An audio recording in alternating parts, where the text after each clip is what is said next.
2025 24-25 में 80 में 80 नंबर पाना चाहते हैं तो ये वीडियो आप लोगों के लिए मैं लेकर के आया हूँ। कक्षा 8वीं विषय गणित का पेपर लेकर के आया हूँ, जो बहुत ही शानदार पेपर है और आप लोगों को ये पेपर देखने को ही मिलेगा। तो चलिए स्टार्ट करते हैं। उससे पहले एक रिक्वेस्ट है, यदि अभी तक चैनल को सब्सक्राइब नहीं किए हैं तो चैनल को सब्सक्राइब कर दीजिएगा और बेल के आइकन को दबा दीजिएगा ताकि वीडियो का नोटिफिकेशन आप लोगों को सबसे पहले पहुंच सके। पहला प्रश्न, सम संख्या का पूर्ण वर्ग होता है। तो सम संख्या का पूर्ण वर्ग सम होता है और विषम संख्या का पूर्ण वर्ग विषम संख्या ही होता है। तो आंसर हमारा हो जाएगा सम संख्या। प्रश्न दूसरा है, ऋण 1 का घात 7 का सरलतम रूप है।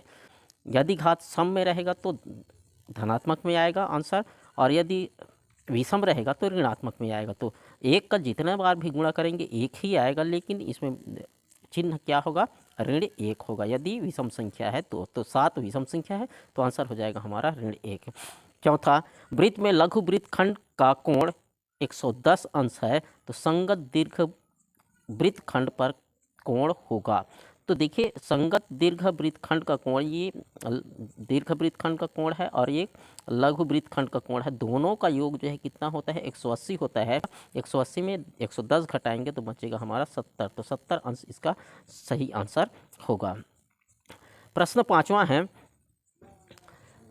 प्रथम 5 प्राकृत संख्याओं का समांतर माध्य होगा। 5 प्राकृत संख्या लिखते हैं, 1 2 3 4 5। सबको ऐड कर दीजिए, 4 और 1 5, 3 और 2 5, कितना हो जाएगा 5 5 10 और 5 15। 15 को 5 में कितने हैं, 5 है, तो 5 एकम 5, 5 तिया 15, तो कितना हो जाएगा हमारा आंसर 3। निम्न में से 3 से कौन विभाजित नहीं होगी। तो 3 से कौन विभाजित नहीं होता, यदि जोड़ के देखते हैं, इसको जोड़ के देखिए कितना हो गया, 6 आ गया। ये दोनों को जोड़ के देखिए 15 आ जाएगा। ये दोनों को जोड़ के देखिए 4 आया, और ये को जोड़ेंगे तो 3 आएगा। ये देखिए 3 भी 3 से जाता है, 15 भी 3 से जाता है, 6 भी 3 से जाता है, लेकिन 4 जो है 3 से विभाजित नहीं होता, तो ये 13 जो है 3 से विभाजित नहीं होगा। अगला प्रश्न है 7वां प्रश्न, लघु उत्तरी प्रश्न में से, अति लघु उत्तरी प्रश्न में से जांच कीजिए कि 3 4 5 पाइथागोरस त्रिक है अथवा नहीं है। 8वां है, सरल कीजिए ऋण 4 का घात 14 गुणित ऋण 4 का घात 7। चलिए इसका आंसर देखते हैं।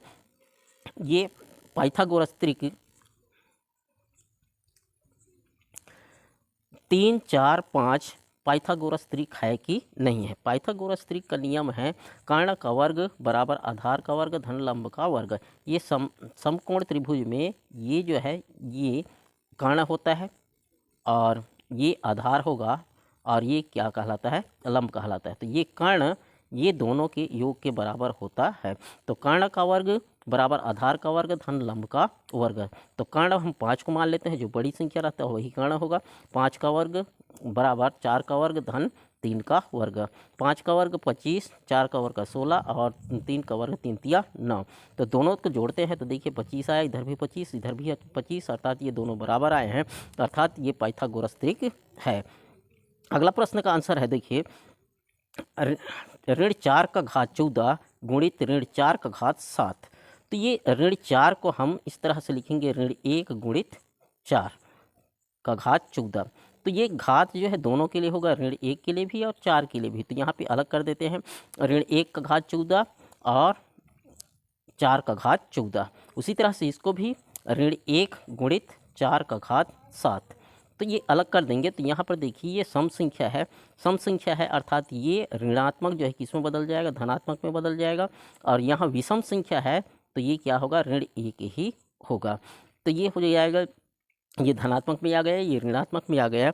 तो दोनों को गुणा करेंगे, धनात्मक और धन में ऋण का गुणा ऋण होगा ऋण 4। क्योंकि गुणा है, गुणा में घात क्या हो जाता, दोनों का आधार बराबर है और गुणा में घात जो है जुड़ जाता है, तो 14 धन 7 हो जाएगा। तो 14 घात को 14 धन 7 को जोड़ेंगे तो ऋण 4 का घात 21 हमारा आंसर आएगा। अगला प्रश्न देखते हैं। 9वां प्रश्न है, 6 सेंटीमीटर का रेखाखंड खींचकर उसे 5 समान भागों में विभाजित कीजिए। 10वां प्रश्न है, एक कार 3 घंटे में 600 किलोमीटर दूरी तय करती है, तो बताओ 7 घंटे में कितनी दूरी तय करेगी। और 11वां प्रश्न है, ऋण 125 का घात 8 बी का घात 5 सी का घात 3 में ऋण 5 ए का घात 3 बी का घात 2 सी का भाग दीजिए। चलिए इसका आंसर देखते हैं। ए से बी तक हम 6 सेंटीमीटर का रेखाखंड खींचेंगे। 6 सेंटीमीटर का रेखाखंड खींच करके यहाँ जो है एक न्यून कोण बनाएंगे और जितना इसका कोण रहेगा उतना ही यहाँ पे एक कोण बनाएंगे और चाप की सहायता से यहाँ पर चाप काटते जाएंगे। 5 भाग में विभाजित करना है तो 5 चाप बराबर दूरी पे चाप काटेंगे और उतने चाप पे ही हम ए से इधर चाप काटेंगे और ये आखिरी बिंदु को मिला देंगे, इसके आखिरी बिंदु को मिला देंगे और ये इस तरह से मिलाते जाएंगे स्केल की सहायता से, तो ये 5 बराबर भागों में विभाजित हो जाएगी। 3 घंटे में 600 किलोमीटर चलती है तो 7 घंटे में अधिक दूरी चलेगी, अर्थात यहाँ एक बढ़ता है तो दूसरा भी बढ़ रहा है, अर्थात ये अनुक्रमानुपाती विचरण होता है, अनुक्रमानुपाती विचरण है। मान लेते हैं 7 घंटे में 100 किलोमीटर चलती है तो ये समय और घंटे की दूरी ये तालिका बन जाएगी। 3 घंटे में 600 किलोमीटर तो 7 घंटे में 100 किलोमीटर मान लेते हैं। इसका सूत्र होता है x1/y1 बराबर x2/y2। तो पहला हमारा ऊपर का x वाला भाग है, नीचे का y वाला भाग है, तो इसमें मान रख देंगे हम 3/600 बराबर 7/x। इसको हम पक्षांतर करेंगे तो x बराबर हो जाएगा, ऐसा तिरछा गुणा होगा 600 गुणित 7 और इसको हम पक्षांतर करेंगे 3 को तो ये नीचे में आ जाएगा। तो इसको कैंसिल आउट करेंगे तो 3 एकम 3, 3 दूनी 6, 0 0 0 0 अर्थात 200 गुणित 7 अर्थात ये 1400 किलोमीटर हमारा आंसर आएगा। अगला प्रश्न का आंसर होगा 125 a का घात 8 b का घात 5 c का घात 3 में ऋण 5 a का घात 3 b का घात 2 c का भाग दीजिए। अब भाग का मतलब क्या हो जाता है, बटे, तो हमने बटे के रूप में हमने लिख दिया। बटे के रूप में लिख के कैंसिल आउट करेंगे, 5 एकम 5, 5 एकम 5 दूनी 10 और 5 पंछे 25, ये कट गया। अब यहाँ पे देखिए भाग में जो है हमारा घात जो है क्या होता है, घटता है, भाग में घटेगा और गुणा में जो है जुड़ता है यदि आधार बराबर है। तो यहाँ पर आधार बराबर है ए यहाँ पे भी है, ए यहाँ पर भी है, तो ए का घात 8 में हम नीचे वाले 3 को घटा देंगे। उसी तरह से बी में ऊपर में 5 घात है, नीचे में 2 घात है, इसको भी घटा दिए। और सी में ऊपर में 3 घात है, नीचे में 1 घात है, कुछ नहीं मतलब 1 घात है, तो इसको भी घटा देंगे। तो ये आ जाएगा हमारा 25 a का घात 5 b का घात 3 c का घात 2। चूँकि ये दोनों ऋणात्मक है इसलिए ये किस में बदल जाएगा, धनात्मक में बदल जाएगा। ये हमारा आंसर होगा। लघुत्तरी प्रश्न में से प्रथम 10 विषम संख्याओं का समांतर माध्य ज्ञात कीजिए। 13वां प्रश्न है, भाग दीजिए 2x घात 4 ऋण 6x घात 3 धन 4x का घात 2 को 2x का घात 2 से भाग देना है। 14वां प्रश्न है, निम्न आंकड़ों का माध्यिका ज्ञात कीजिए। प्रश्न 12वां का हल होगा, प्रथम 10 विषम संख्याओं का समांतर माध्य। प्रथम 10 विषम संख्या कौन कौन से होंगे, 1 3 5 7 9 11 13 15 17 19। ये हमारा 10 विषम संख्या हो गया। तो समांतर माध्य बराबर हो जाता है आंकड़ों का योग बटे आंकड़ों की संख्या। ये आंकड़ों को हमने रख दिया, सबको जोड़ दिए, बटे कितने आंकड़े हैं, 10 आंकड़े हैं, तो नीचे में 10, तो 100 बटे 10 हो जाएगा, 100 बटे 10 हो जाएगा। इसको कैंसिल आउट करेंगे तो हमारे क्या आ जाएगा, 0 0 कट जाएगा, बचेगा क्या, 10। 10 हमारा समांतर माध्य आएगा। 2x घात 4 ऋण 6x घात 3 धन 4x घात 2 को 2x घात 2 से भाग देना है। अब भाग मतलब बटे के रूप में कर देते हैं सबका, 2x का घात 2 से भाग देना है। अब इसको सबको अलग अलग कर देंगे क्योंकि ये 2x घात 2 जो है सबके साथ भाग होगा।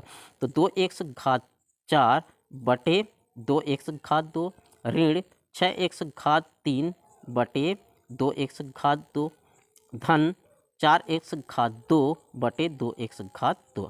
अब इसको हम कैंसिल आउट करेंगे, 2 और 2 कट जाएगा, यहाँ पर 2 एकम 2 2 तिया 6, ये 3 आ जाएगा, 2 एकम 2 2 दूने 4। अब यहाँ पे बटे है तो घात जो है क्या हो जाएगा, घटेगा, तो यहाँ पर बचा कुछ नहीं अंक में, तो x घात 4 ऊपर में है, नीचे में 2 है, तो 4 ऋण 2 हो जाएगा, ऋण 3 आया, तो 3 x घात 3 ऊपर में 3 है और नीचे में 2 है, 3 ऋण 2 हो जाएगा, धन 2x घात 2 ऋण 2।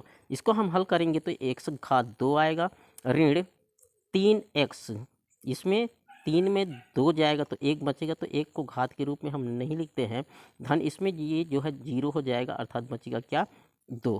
तो ये हमारा आंसर होगा। 14वां प्रश्न है 4, 5, 10, 6, 7, 14, 9, 15 का माध्यिका ज्ञात करना है। सबसे पहले इन आंकड़ों को हम बढ़ते क्रम में रखते हैं। आंकड़ों को ये बढ़ते क्रम में रखेंगे तो माध्यिका का मतलब होता है बीच का मान। बीच का मान यहीं से भी पता कर सकते हैं, लेकिन कब, जब वस्तुनिष्ठ प्रश्न के रूप में दिया रहेगा। तो जैसे देखिए यहाँ से 3 लीजिए, इधर से 3 लीजिए, बीच में कौन आया 7 और 9, तो दोनों के बीच का मान क्या हो जाएगा 8। 8 आंसर आएगा। यहाँ पर देखिए यहाँ कुल पद कितने हैं 8 हैं, 3 3 6 7 8, 8 हैं कुल पद। तो माध्यिका का सूत्र होता है, माध्यिका बराबर सम संख्या है, सम संख्या है तो माध्यिका 8 सम संख्या है, तो इसका सूत्र हो जाएगा n बटे 2वां पद का मान धन n बटे 2 धन 1वां पद का मान बटे 2 हो जाएगा। तो n का मान कितना हो गया, n बराबर 8 आया है, तो 8 बटे 2वां पद का मान धन 8 बटे 2 धन 1वां पद का मान बटे 2 हो जाएगा। इसको कैंसिल आउट करेंगे तो 2 एकम 2, 2 चौक 8, इसको भी 2 एकम 2, 2 चौक 8, 4 और 1 कितना हो जाएगा 5। तो चौथा पद का मान धन 5वां पद का मान बटे 2।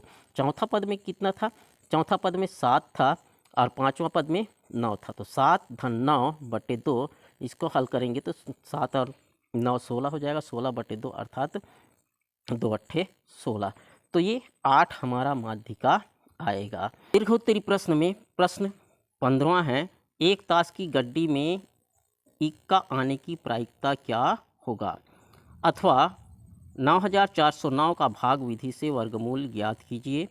16वां है 10 का घात 10 5 ऋण 10 का घात 5 का गुणनखंड कीजिए, अथवा में x घात 2 ऋण 11x ऋण 30 को x ऋण 5 से भाग दीजिए। चलिए इन प्रश्नों का हल देख। ताश की गड्डी में कुल पत्ते 52 होते हैं, उसमें इक्का का कुल पत्ते कितने होते हैं 4 होते हैं, तो इक्का आने की प्रायिकता क्या हो जाएगी 4 बटे 52। अब इसको हम कैंसिल आउट करेंगे तो 4 एकम 4, 4 एकम 4, 4 तिया 12, एक बचेगा 12 बन जाएगा, तो 1 बटे 13 इसका आंसर होगा। अथवा में से देखिए 9409 का भाग विधि से वर्गमूल ज्ञात करना है। भाग विधि से वर्गमूल ज्ञात करने के लिए इस भाग में रख देंगे, ये 9409 है, उसको इकाई की तरफ से 2 2 का जोड़ा बना लेते हैं। पहला जोड़ा दूसरा जोड़ा, दूसरा जोड़ा बना, उसमें 2 अंक आया कितना 94। 94 को ऐसी संख्या का वर्ग निकालेंगे जो 94 से ज़्यादा ना हो। तो 8 का यदि वर्ग निकालते हैं तो 8 8 64 होता है, कम हो रहा है। 9 का वर्ग 9 9 81 होता है। 10 का वर्ग लेते हैं तो 10 दहम 100 हो जाएगा, तो 100 ज़्यादा हो रहा है, इसलिए हम किसको लेंगे 9 को लेंगे। तो 9 9 81, यहाँ ऊपर में भी लिख देंगे 9 और यहाँ पे भाजक में भी 9 लिख देंगे। इसको घटाएंगे तो बचेगा हमारा 13, और ये दोनों को हम फिर से उतारेंगे नीचे में तो 1309 हो जाएगा। और यहाँ जो है जितना है उतना ही हम जोड़ देते हैं, ऊपर में 9 है तो 9 लिख करके इसको जोड़ेंगे। अब यहाँ कितना आ गया 18 आ गया, यहाँ पर आ गया 1309। अब इसको यदि 7 से हम गुणा करते हैं 18 को, तो 187 गुणित 7 करेंगे तो ये 1309 आता है, अर्थात कितने बार जाएगा 7 बार जाएगा, तो 7 से गुणा करेंगे और ये 1309 आता है।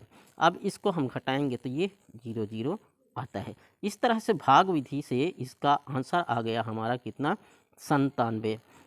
9409 का वर्गमूल कितना होगा 97 होगा। 16वां प्रश्न का आंसर देखते हैं। x का वर्ग ऋण 11x धन 30 को x ऋण 5 से भाग देना है।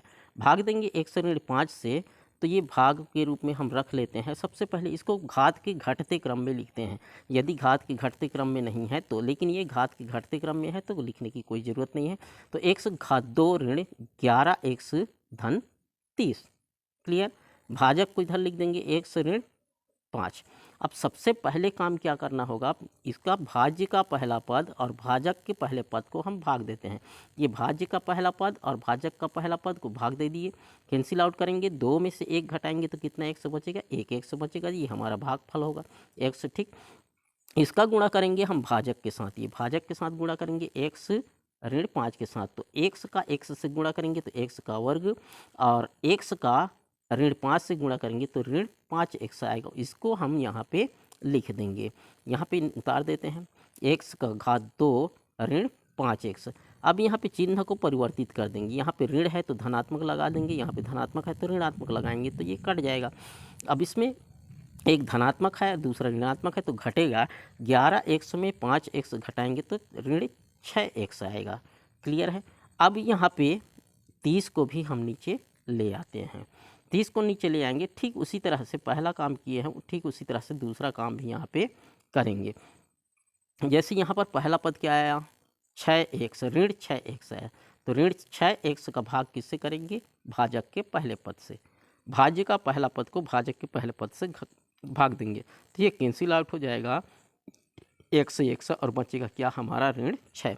इस ऋण 6 भाजक को यहाँ पे भागफल को यहाँ पे लिख देंगे और इसको हम भाजक के साथ गुणा करेंगे, भाजक के साथ गुणा कर दिए तो 6 ऋण 6 का x से गुणा करेंगे तो ऋण 6x आएगा, और ऋण यहाँ पे क्या हो जाएगा, धन हो जाएगा, और 6 का गुणा 5 से करेंगे 5 6 का 30 आ गया हमारा ये ऋण 6x धन 30। तो यहाँ पे ऋण 6x धन 30 लिखेंगे। अब इसके चिन्ह को परिवर्तित करेंगे, यहाँ धन है तो ऋण हो जाएगा, यहाँ ऋण है तो धन हो जाएगा, यहाँ ऋणात्मक यहाँ धनात्मक, तो ये कैंसिल आउट हो जाएगा, ये भी यहाँ धनात्मक यहाँ ऋणात्मक, ये ऋण ये चिन्ह जो परिवर्तित किए रहेंगे उसी को हम मानेंगे, तो ये भी कैंसिल आउट हो जाएगा। तो भागफल आया हमारा x ऋण 6, ये हमारा क्या होगा, भागफल होगा। प्रश्न 17 है, हल कीजिए। 7x ऋण 6 पहले कोष्टक में, दूसरे कोष्टक में 15x ऋण 2। दूसरा है x धन y पहले कोष्टक में, दूसरे कोष्टक में 2y धन 3x धन 3x धन y, और चौथे कोष्टक में y धन 22x। अथवा में देता है एक संतरे का मूल्य 48 रुपये है तो 108 संतरे का मूल्य ज्ञात कीजिए। बी में दिया है, दूसरा में निम्न आकृति में कोण सी और कोण डी का मान ज्ञात कीजिए। चलिए बहुत ही मज़ेदार क्वेश्चन है, देख लेते हैं इसका आंसर। प्रश्न 17 दिया था, 7x ऋण 6 पहले कोष्टक में, दूसरे कोष्टक में 15x ऋण 2। दोनों के बीच में कुछ चिन्ह नहीं है, मतलब गुणा होगा, तो पहला पद का गुणा दूसरे कोष्टक के साथ पूरा कर देते हैं, 7x गुणित 15x ऋण 2। दूसरा पद के साथ भी ऋण 6 के साथ पूरे दूसरे कोष्टक को गुणा कर देते हैं, ऋण 6 गुणित 15x ऋण 2। कोष्टक है मतलब गुणा ही है, तो पहला पद का इसके साथ गुणा कर देंगे, फिर दूसरे पद के साथ भी गुणा कर देंगे। 7x का 15x से गुणा कर दिए, फिर 7x का ऋण 2 के साथ गुणा कर दिए। यहाँ ऋण 6 का गुणा 15x से, फिर ऋण और ऋण का गुणा क्या हो जाएगा, धन हो जाएगा यहाँ पे, ठीक, धन लिख दिए, 6 का गुणा फिर 2 से कर देंगे।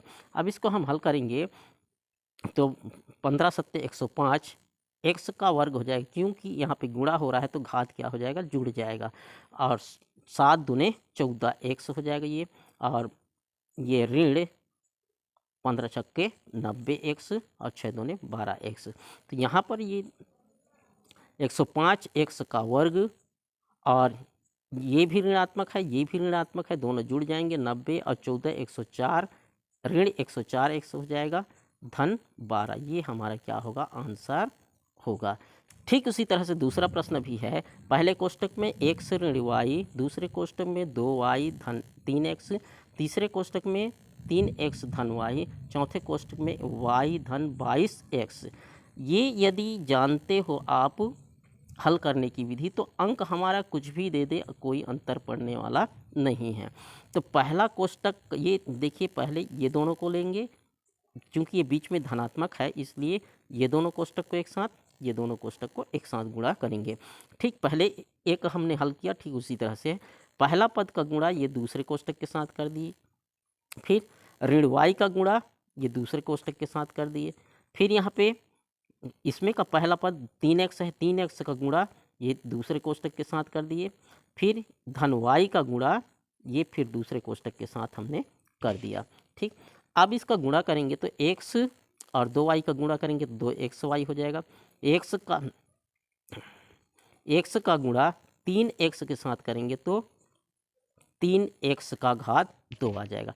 ठीक उसी तरह से यहाँ पे ऋण है तो ऋण लिख देंगे, y का गुणा 2y के साथ करेंगे तो 2y का वर्ग आ जाएगा। फिर y का गुणा 3x से करेंगे तो यहाँ पे धन और ऋण का गुणा क्या हो जाएगा, ऋण 3xy आएगा। ठीक उसी तरह से यहाँ पर 3x और y का गुणा करेंगे तो 3xy, धन 3x का गुणा 22x से करते हैं तो 22 तिया 66x का वर्ग हो जाएगा। y का गुणा y से करेंगे तो y का वर्ग, और y का गुणा 22x के साथ करेंगे तो 22xy होगा। अब इसको हम एक जगह पे लिख देते हैं, x का वर्ग वाले को एक जगह पे लिख दिए, y के वर्ग वाले को एक जगह पे लिख दिए और xy वाले को एक जगह पे लिख दे। इसको हम हल करेंगे तो दोनों धनात्मक है तो ये जुड़ जाएगा और आ जाएगा 69x का वर्ग। और यहाँ ऋण 2xy है, धन y का वर्ग है, दोनों एक ऋणात्मक है दूसरा धनात्मक है तो घट जाएगा, ये बचेगा ऋण xy का वर्ग आएगा। यहाँ पर पहले जोड़ लेते हैं धनात्मक वाले को, 2xy 3xy धन 22xy को जोड़ेंगे तो ये आ जाएगा हमारा 27xy, उसमें ऋण 3xy को हम घटा देंगे तो ये 69x का वर्ग y का वर्ग प्लस 24xy ये हमारा आंसर होगा।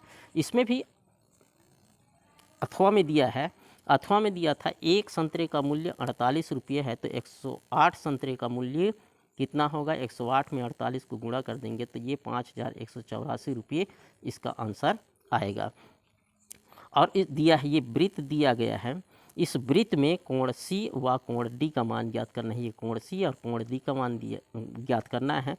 कोण E का मान हमको दिया गया है, कोण E का मान 115 दिया गया है और हम जानते हैं कि ये लघु दीर्घ वृत्त खंड बना है और ये लघु वृत्त खंड बना है। तो दीर्घ वृत्त खंड पर एक कोण बना हुआ है और लघु वृत्त खंड पर भी एक कोण बना हुआ है। दोनों कोण का मान कितना होता है, दोनों कोण का योग का मान, दोनों कोण का योग 180 होता है। ये कोण और ये कोण, मतलब कोण E और कोण C कितना हो जाएगा, 180 अंश होता है। तो कोण E का मान हमको पता है कितना, 115 धन कोण C बराबर 180, तो कोण C बराबर 180 में 115 घटा देंगे तो ये 65 कोण C का मान आएगा। कोण C का मान 65 है तो कोण D का मान भी 65 होगा। क्योंकि एक ही वृत्तखंड पर बना हुआ कोण हमेशा क्या होते हैं, बराबर होते हैं, चाहे जितना भी रहे, ये सभी कोण क्या होंगे, हमेशा बराबर होंगे। इस तरह से बहुत ही अच्छा क्वेश्चन दिया गया था। आशा है ये सभी प्रश्नों का हल आप समझ गए होंगे। यदि समझ गए हैं तो कमेंट बॉक्स में आप डन लिख दीजिए ताकि मुझे भी पता चल सके कि आप समझ गए हैं और अच्छे नंबरों से आप पास होंगे, यही मेरी आशा है। थैंक्स फॉर वाचिंग, मिलते हैं नए टॉपिक के साथ।